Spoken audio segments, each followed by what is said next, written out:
Let me say first off that this is a court of inquiry. It's not an adversarial court. It's a nonprofit educational event.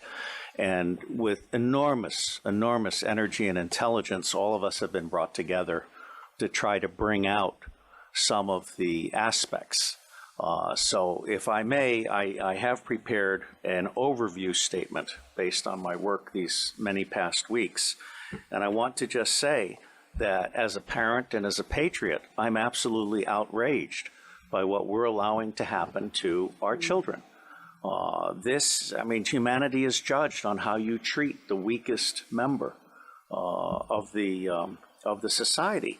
Let me say that although pedophilia, which says child love, has nothing to do with the abuse of children, these children are not just kidnapped and in some cases bred by families as a cash crop. We have people in the United States of America that breed children in order to sell them.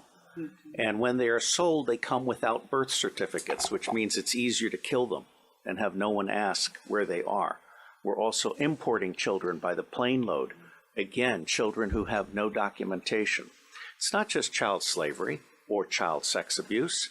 It's also child torture, because you have adrenalized blood. You have the whole blood drinking ceremony of the satanic world.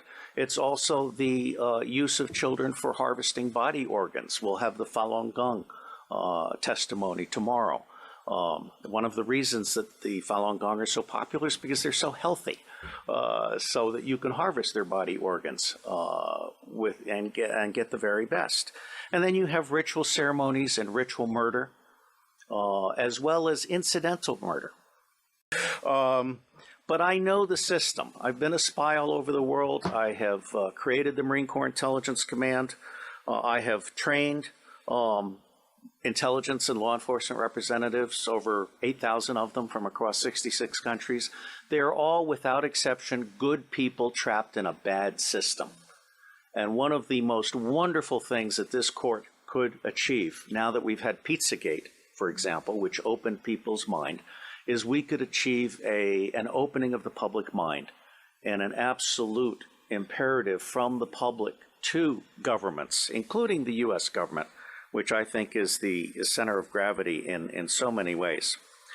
I have found in my research and preparation for this court and all of the work that will follow that most organizations that end up being used to prey on children, Oxfam is a recent example, all of the United Nations organizations, the Boy Scouts of America, all of the child services agencies across the United States of America, they did not start out as organizations to prey on children, but they attract pedophiles.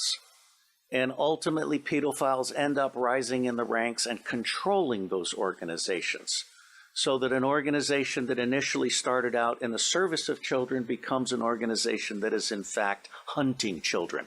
And one of our distinguished commissioners has written an absolutely wonderful book called Child Hunters, which I recommend to all of you as a brief on this.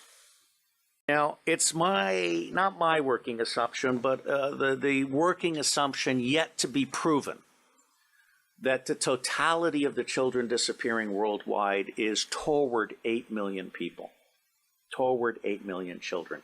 In the United States of America, the acknowledged number, not counting the children being bred without birth certificates, not counting the children being imported without documentation, is between 600 and 800,000 a year.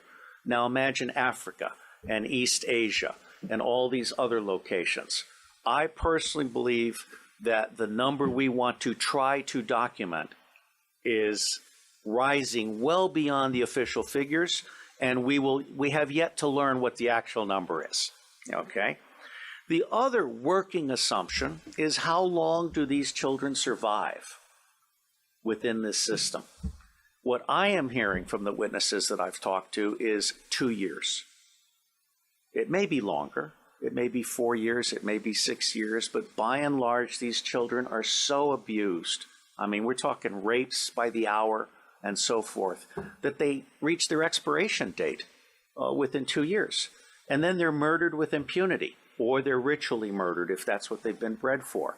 So I think we need to document this. No one else has done this before in a systematic manner. This commission is rendering a signal service by seeking to do an overall view in the public interest.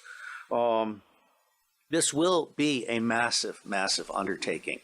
And while the preliminary attempt is to do a 6-month to 9-month endeavor, subject to funding availability and the availability of witnesses and also prisoners, there are a number of prisoners who can be debriefed, who, when properly debriefed by specialists, can really give a deeper understanding that has not been achieved by existing law enforcement and other agencies, because they simply treat these people, when they catch them, in those rare instances when they catch them, as disposable goods to be thrown into prison and forgotten about. And tomorrow we will have some expert testimony from one of our commissioners who can speak to this far, far better than I. William Binney is my counterpart. He is for NSA what I am to CIA, which is to say, he is saying, as I am saying, that we can delete 70% of our respective organizations and put the other 30% to work. But Binney is also the author of Thin Thread, which is a way of doing deep discovery in unstructured databases and the internet. And so he is prepared to actually help us do pedophilia tracking worldwide. And one of the things that the other technical commission, Stephen Arnold, is very good at is de-anonymizing the internet. This includes every image having a fingerprint. So you can take an image of a child being abused, and you can track that image through the dark web. So there are resources that we can bring to bear in support of this commission's mission. My favorite technical commission is Arno Reuser from the Netherlands, who is a master librarian. He is so good that when the Dutch intelligence community realized it didn't know enough about the world, they recruited him to create the Open Source Intelligence Center for Dutch intelligence. And as with the endeavors that I helped create in the United States, and in fact for Scotland Yard, very quickly people found out that they could get 40 to 60% of what they knew very cheaply using open sources of information. That's not what government intelligence agencies do today. They want to spend as much money as possible in the riskiest way possible on the most expensive way possible. They're not actually there to do decision support or answer questions. So I believe that Arno Reuser is capable of creating the world's first digital library on pedophilia.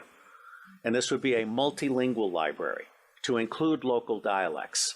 And it would be a library that would then end up being what we call a magnet for walk-ins. We want to have a very professional ingestion system so that people can volunteer to provide expert witness to the thing, or they can volunteer to offer up their papers. There are a number of pedophiles now who are actually ready to turn over their diaries. All right, so I think we're actually doing something really, really huge. My final comment. The center of gravity for taking down the deep state.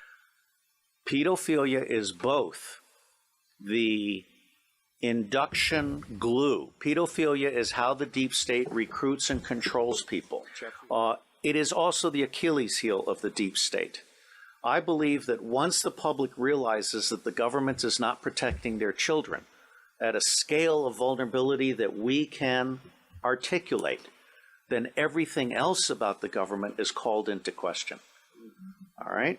So for me, this is a truly righteous endeavor. And I will end by saying that as much good as it might do to get the British angry, for me, the center of gravity for change is the American public. Because if you can get the American public angry, we will stop supporting dictators overseas. We will close all of our military bases overseas. I am on record as a former CIA operations officer saying that our 1,000 bases overseas are not there for national defense. They're there to serve as lily pads for the smuggling of guns, gold, cash, drugs, and small children. So let me say I am proud to be in your company, and I believe that no matter what we do or do not do, it is going to make a difference. God bless you all.